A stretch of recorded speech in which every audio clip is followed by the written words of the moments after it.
All right, good morning, folk. The name is Lee Hoffmann, and I'm representing the Western Cape Teachers Forum. And as I've expressed yesterday on the page, we are inside the classroom of Mr. Warren Raynardt, South African-born teacher. Um, Taught for many years on in Mitchell's Plain. We've taught together. He'll introduce himself shortly. He's currently teaching at an international school called Eton House International. But let me not do the introduction. Warren, good morning to you, sir. Good afternoon, actually, Mr. Lee. Oh, my apologies. We're 6 hours behind. Yes, so it's Yeah, just after 9 years. So how have you been, Mr. Raynard? I've been good. It's been busy. We just got back on Wednesday, so a tough couple of days readjusting to everything. But excited to be back at school. It's been a while. Wow. So you say you got back on Wednesday. So this would be your third day in after since the lockdown period. This will be my third day back since the end of January. So Wow.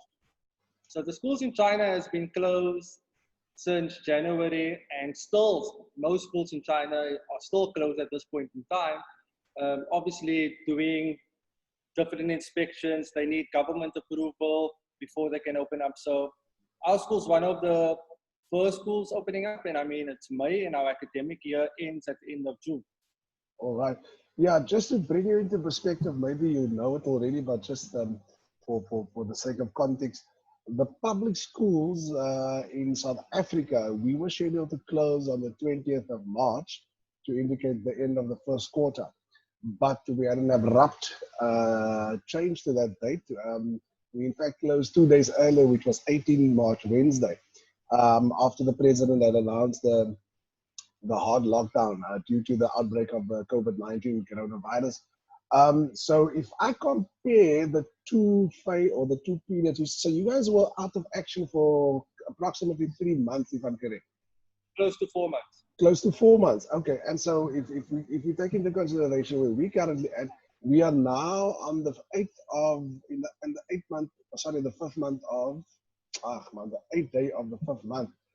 So that would give us what, a month and a bit, just under 2 months that we've been closed. And so I don't know if you know, the authorities are planning to reopen schools in a phased manner.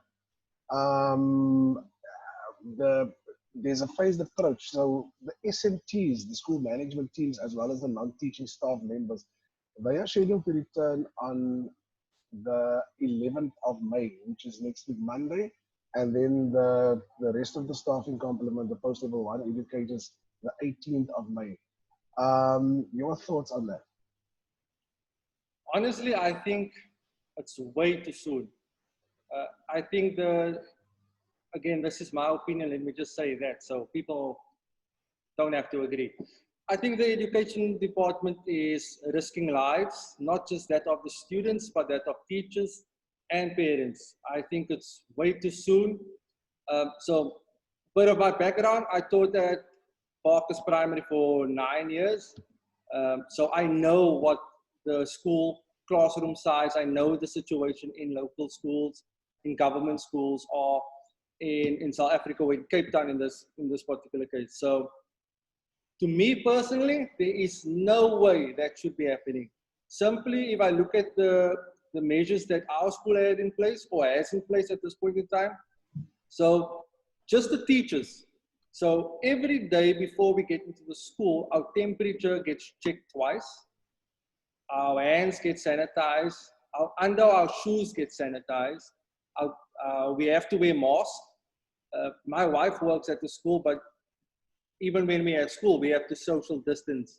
So when I say social distance, we have to keep close to 1.5 meters to 2 meters apart, right? So in a school of this size, and I'll show you later what my classroom size and the setup of my classroom. Here it's possible, and yet we have challenges. In schools in Cape Town, in Mitchell's Plain, it's, from my experience, impossible to accommodate this social distancing for once, and also to put all the hygiene measures in place within the space of, like you said, what, a month, 2 months? Yeah. So it's just under 2 months. Yeah. It's more important, and that's what the Chinese lives are more important than the curriculum. That's the bottom line. And Yeah. you are going to put people at risk. You are going to put students, children, parents, adults, whoever. You're going to put people at risk Okay. simply because of the class size in Cape Town schools. Yeah. I mean, my class at Parkers Primary was 41 in a class where most windows don't open, so there's no real good ventilation. All right. It's impossible to social distance in the classroom sizes that we had at Parkers Primary. Yeah. The education department wants the Department of Health to waive on two conditions. They've got a list of non-negotiables that first need to be met before schools reopen, and that has been done in consultation with union bodies as well as other education sector role players. One of it is that they they want the Department of Health to waive the condition of social distancing because it's simply not possible. If you look, for example, the issue of learner transport, before you even get to school, you would know that many of the learners are transported in minibus taxis, the back of buckies, in cars, and they pack like sardines at the back. And that in itself poses a major health risk. Then, of course, you've got the feeding schemes that we have. There's the issue of social distancing, the lines, the playground, for example, breaks.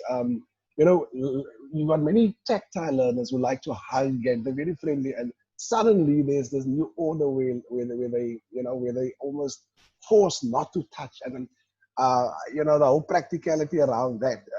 Your thoughts on that? So you mentioned the public transport. So our school provides transport for the teachers, for the staff to get to school. And on the bus that we travel from where we stay to the school, we are forced to do social distancing on the bus as adults. And I mean, it's tough enough for us at times because at times, you're not aware of the fact that interacting with other people, other adults, like I said, even with my wife at work, we have to practice social distancing and we constantly forget. Yeah. So I don't think it's practical. I'm in a fortunate position at this school because in my classroom, I only have 8 students. Eight students. Eight students.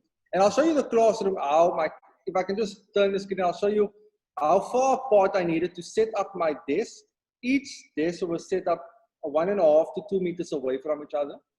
Each student had to have their own equipment packed, so they could not share, which is very difficult in public schools back home.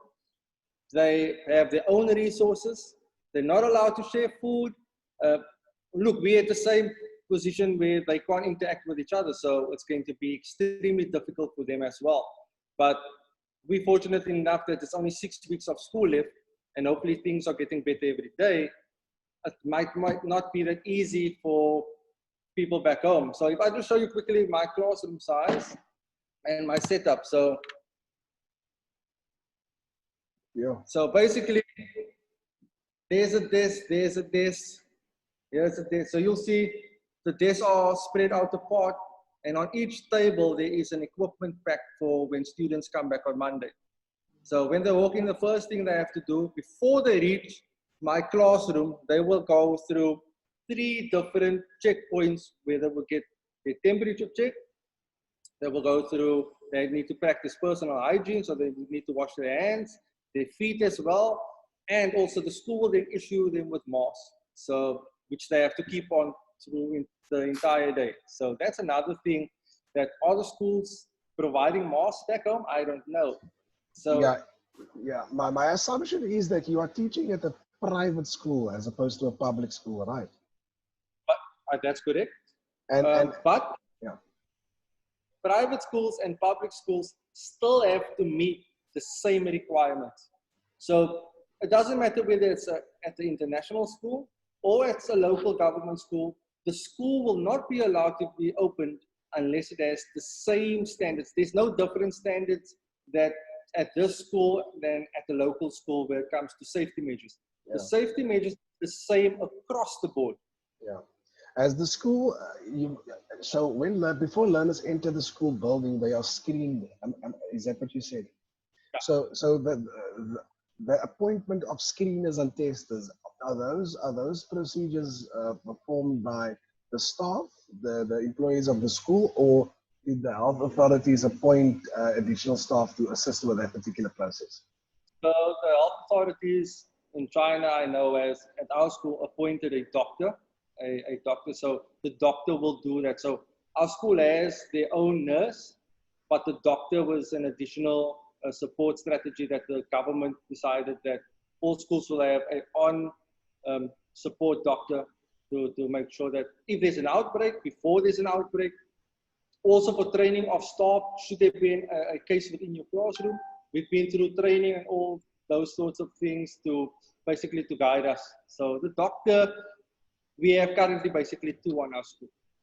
That's a very important point you raised just now. In that you're saying that your staff are being trained in this way, and that I think is very important. And that training should actually be rolled out to the entire staff, not just teaching complement, but the non-teaching staff members as well. Because in our setup, the expectation would probably be that the maintenance staff would need to disinfect and sanitize and all of that, and the correct usage of social distancing, how you sanitize, when you sanitize, those kind of things. And that, I suppose, would place additional strain on some of our schools where you have, many schools do not have, like, I mean, if I look at the school where we taught at Parker's Primary School, we had a foreman and many other general workers who worked under the gentleman that was responsible for managing that particular component. But then you have other primary schools where you maybe have two permanently employed non-teaching staff members, and that needs to cover a school of where the enrollment is, for example, 1,200, and the school simply does not have the funding to employ staff. There was the Cape Times or the Cape Argus or the Argus on Monday, I think they published a headline where healthcare workers, I think it's paramedics, where they said they do not feel safe simply because they do not have the necessary PPEs, the personal protective equipment to perform their duties. Now, if they, as the healthcare workers, feel that particular way, it raises a lot of concern and anxiety in the minds of the teacher, knowing that almost 27,000 schools must go back to work, and how many teachers, is that every learner, for example, gets a mask, teachers get 2 masks, it's on. So on paper, the plan looks, there are lots of commitments made, but again, I say, people feel concerned. If you were to teach, if you were still to teach in South Africa at the moment, then your instruction was to go back in a week's time, how would you respond to that? The easy answer now is to say no. The easy answer now is to say, I know the risks. I know that it's not just about myself. I go home to a family. So if I go to school and I come back, I put my family at risk. Is that worth the job? No, it's not. And don't get me wrong, I love my job. I love anybody that knows me in teaching, I love teaching. I love working with kids. Do I want to risk my health? No, I do not. Do I want to put others' lives at risk? No. Do I want to be responsible if somebody gets sick in my class and it affects 2 or 3 others in the classroom? I don't want that responsibility. Can the government or whoever says that they can guarantee that there will be no such outbreak? What happens if there is an outbreak? Do they have answers for that within your classroom? They probably can't, because these things have probably not been thought through. I'm just thinking of my classroom back home at Parker's Primary. 42 kids, if one kid has an outbreak where there's such poor ventilation, probably we're all infected. We probably go home, we infect all our families. The same thing happens again. How do we identify? Is the staff can the staff identify symptoms? Do they know what to look for? Knowing this disease, it's basically the symptoms don't show for 14 days. So for 14 days, you could affect the whole school. Yeah. I'm just looking at the cases overview in South Africa. Currently, we're sitting at 8,232 confirmed COVID-19 cases, with 3,100 recoveries and 161 deaths that were recorded. Those are all only the confirmed cases. There might be more, but again, that is based on the amount of screening and testing that is performed. So having listened to our figures, our current figures, 8,000 confirmed cases, and experts saying that we are yet to peak, right? In my mind, certainly, if we open up schools, that figure is most certainly to jump in its exponentially. That is just in my layman's opinion, So where are you currently sitting at in terms of your numbers? Do you have an idea of how many infections you've so had? I know so I can only speak about the city I stay in. Yes. So I'm not too sure about the numbers within my province or the country that I'm currently staying at. But I know the city, there hasn't been a confirmed case for the last 2 weeks. So they wanted, I know for a long period, they wanted to close to 20 days of not a single confirmed case. So obviously, just recently there was a long weekend where people traveled up and down. So that was a concern. But I know currently there is no new confirmed cases in Dongguan where I stay. Yeah. So that's probably why schools are allowed to be returned back to normal. Okay. At your school, yeah. So I'm sorry to interrupt you. At your school, Eton House International, are there any confirmed COVID-19 cases? No. So before students, parents, and teachers had to come back. So all teachers on Wednesday had to submit a health declaration code, which so the health official comes to your apartment or comes to your house, does the whole screening test, COVID test at your apartment. You get your results back. When we came to school on Wednesday, so we had to submit that to the school. When we came to school on Wednesday, we had to do again a similar test so that we could all get the clear. All the results came back in, so everybody's cleared. Students and parents needed to do the same thing because it's pointless if teachers are cleared of the virus, but it comes from a student or it comes from a parent and they bring it into the school. So parents are not allowed on the school property at this point in time. And before a student can walk in by that gate, the school will have a medical history that that child has been tested along with his family. Okay, I'm just going to quickly run through some of the questions that some of the members on the page wanted me to ask you. Okay, I think you've covered Melanie the Brain's question. She said, "Hi there. Do you think it's wise to reopen schools?" I think you've covered that one. Anika Mosa is asking, since schools have reopened there and they've instituted all the necessary precautionary measures, how many cases have been identified at your schools post-opening? And also, does the school shut down when no cases identified? Just what's the last part of that question? Sorry. And how long thereafter they've been reopened again? So the question is, are there any confirmed cases? And if one such case was to be identified, what would the procedure be? Okay, so there's no confirmed cases, but there is, like I said, teachers and doctors on staff have been going through training and what would happen if there was a suspected case in your classroom. So that whole class will then be isolated and the doctors and nurses will come fetch that one student first, do thorough tests on him, send him to the hospital, while the rest of the class, including the teacher, also get tested within the classroom.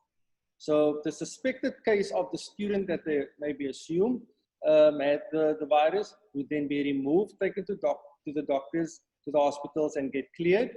The students within the class had to stay, and within approximately, one of the questions we asked them, how long would the process take to get everybody cleared, was between 1 and 2 hours.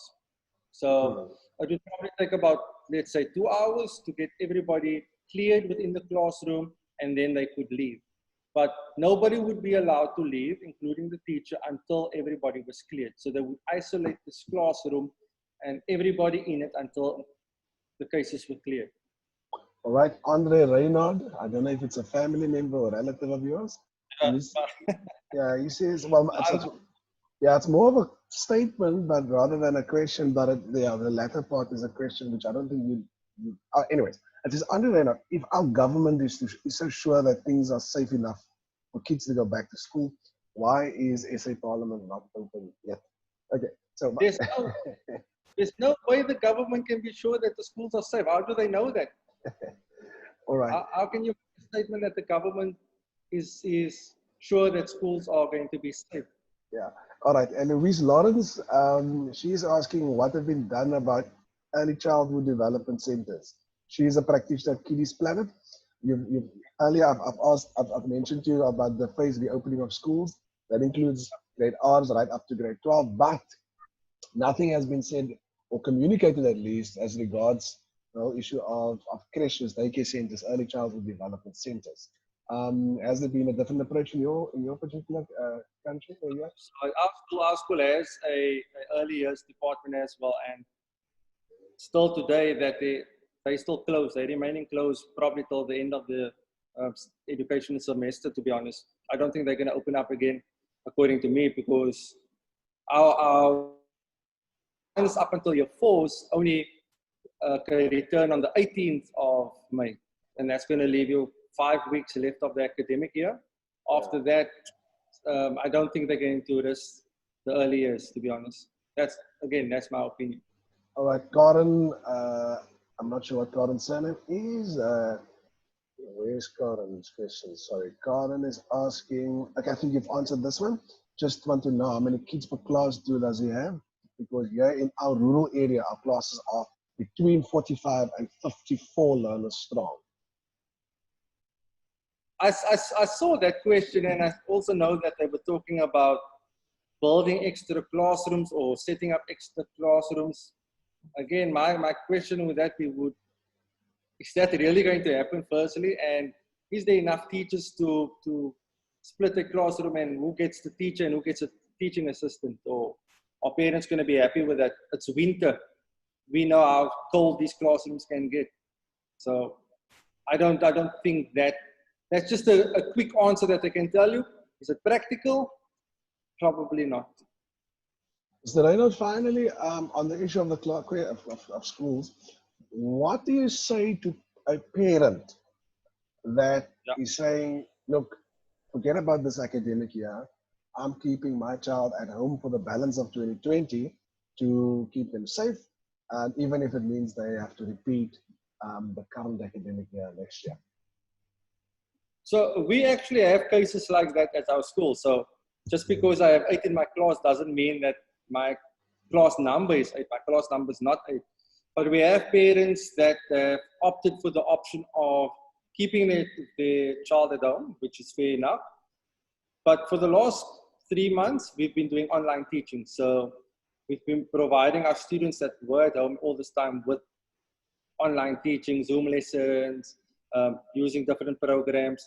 So now that they're back at school, we will still provide, like we're having now, a Zoom lesson where they will still be part of the classroom for parts of the day, not for the whole day, because obviously that's not practical, but they will still get some part of the classroom setup, even though it's via a Zoom conference call or a meeting. And we will still provide them with work like we have been online for the last couple of months. So we are catering for both students that opted to stay at home, which some of them have the right to do so, but also considering the kids within your classroom. So it's different, it's difficult, it's a challenge, but we have to cater for both. Yeah, to the defense of the basic Department of Education, they have, incorporated some learning materials on one of the, the SABC channels where learners could access some of the learning materials, as well as a lot of the educators have been very creative during this, a lot of them, where they've provided, online resources via WhatsApp and Facebook and the like. The, the, the, the, the concern with that, however, is praises to the efforts that they've done, that they've made, but there's an alarming number of learners who do not have access to resources like a phone or a tablet or even a television set where all of these resources are broadcast. So when you do return to school, right, you would have a great number of learners who would have had access to learning and teaching during the lockdown period, but then we would also have learners who would have had no exposure to the learning process.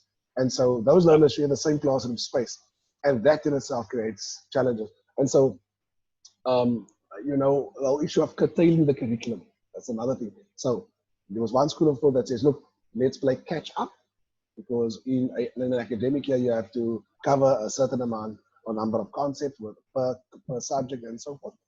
But then there's another sort of approach that says, we cannot play catch up because time is against us. So let us curtail, let's cut out the non-essentials, as it were, or if I may, and focus on core subjects and core concepts, even if it means that the academic year was running to 2021. Your thoughts on that? Look, again, playing catch up, isn't that what most teachers do throughout the year anyway in South African schools, with the amount of work they expect students to complete with the whole CAPS curriculum? So has playing catch up worked before? No, it hasn't. Do I think things can go back to normal where the curriculum is concerned? Of course not. I think you need to basically consider what would be the most important way forward. I don't know the answer to that. I don't know how they would move forward in the sense of what would be best for all students and for teachers. Because it's easy for the education department to say, yes, we need to do that, we need to do that, to do that. But is it practical? Can it work? Because I think, again, this is my opinion and people won't agree, a lot of them are out of touch, to be honest with you. They say one thing, but they don't really think of the practicality thereof. So I can't tell you what's the best way forward with the curriculum. I do know that playing catch up with the amount of work in the CAPS curriculum, it's definitely not going to be possible. Right. Finally, sir. Enough about school and academics. Finally, a few times. What's that? I said you said finally a few times. I sound like a politician. No. Look, what is social life like in China at the moment? You would know that, or you probably have reached out to relatives and friends. We are currently in lockdowns level 4, which means that essential services are allowed to roam around, and you can only leave the house when to buy food and all of that. And then of course, tobacco is the sale of tobacco products are not allowed, as well as alcohol, which a lot of people are. Anyways, yeah. So what is life like in China? Post the outbreak, post lockdown. Well, we're not under lockdown, that's for sure. Yeah, life in China is different. Obviously, the culture, the language, it's a challenge at times. But in the community that I reside, there's a lot of expats. So there's a lot of restaurants, there's a lot of, dare I say, bars and pubs that are all English. People from the UK, from Ireland, from America. And so there's this nice little hub where everybody socializes together, weekends, Friday to Sunday. So life's normal here. So everybody gets to go out. We can go for walks, play tennis, go swimming. So I know it's tough in South Africa, but it has to be that way now to keep the number of cases down, unfortunately. But things will get better. Yeah, you have to be strong, I guess. Mr. Raynardt, allow me at this stage just to express my thanks and my gratitude for your time today. I appreciate your input and I value your insights today. Again, this was just to touch base with an ordinary teacher in a different part of the world, just to share your experience from a teacher's perspective. A lot of times we hear the leaders, the authorities, the lawmakers, we hear their voices publicized and broadcasted on these platforms. But I think it's also important to touch base with practitioners, and this was the purpose of this particular session. So Thank you very, very much for your time, and I wish you nothing but the very best as you continue to journey through through your education experience in China. Thank you so much, sir. Thank you very much for the opportunity to share my opinion and thoughts. Yeah, I continue to pray for you guys, and you guys are always in my thoughts. So yeah, till we speak again. Wonderful. Keep well.